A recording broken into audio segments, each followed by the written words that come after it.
of course, outside enjoying beautiful weather, and we can hear the peeping or squealing or whatever you want to call it from the baby seagulls on the roofs and the mama and daddy seagulls circulating around, and then don't forget the crows and the ravens and of course the eagles, and the noises humankind also seems to be putting in.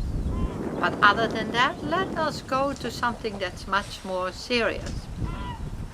We see at this very moment the disasters that are taking place, and these are human-created disasters, of this onset of the war in Georgia, and where we know that many people in the last 36 hours have lost their lives, and maybe many more would lose their lives. We also have to come to the realization this was Stalin's birthplace.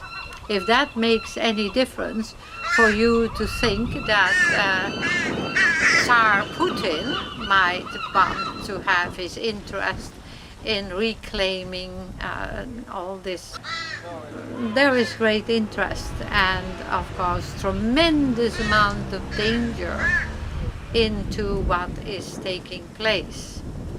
And that brings you back to the thought about before World War II.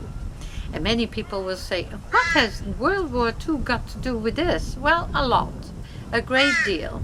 Before World War II really broke out, and as many of you know, I was a survivor of World War II, also then the gas, the oil prices, or they didn't then speak about oil, they spoke about gas.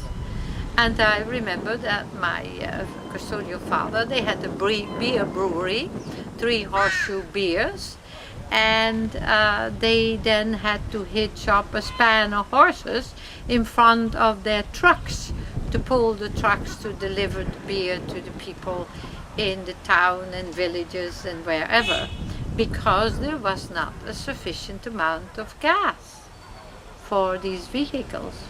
So does that bring something into your mind?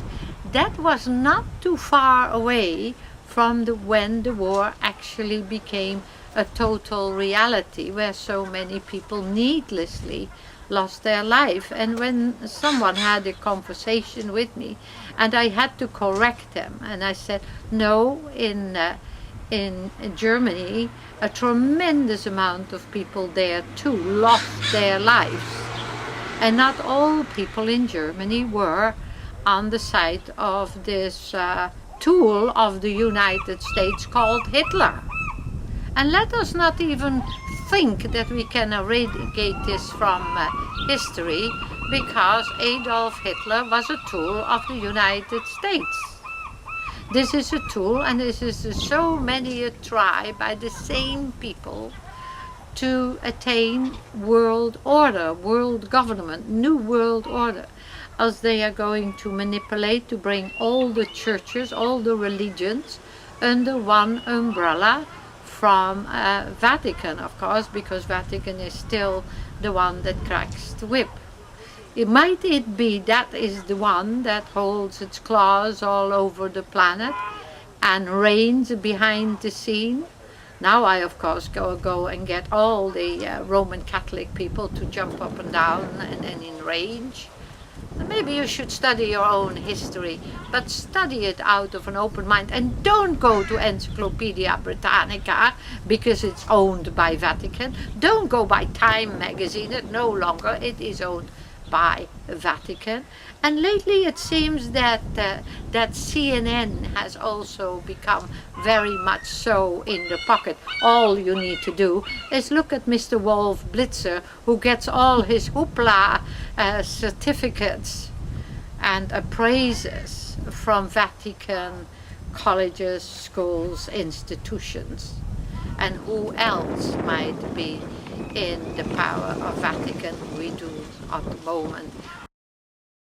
Thinking about claws around Mother Earth, the tangles, the big nails squeezing itself into planet Earth, and the blood dripping off the planet. while your planet is being forced and thrown into World War III deeper and deeper.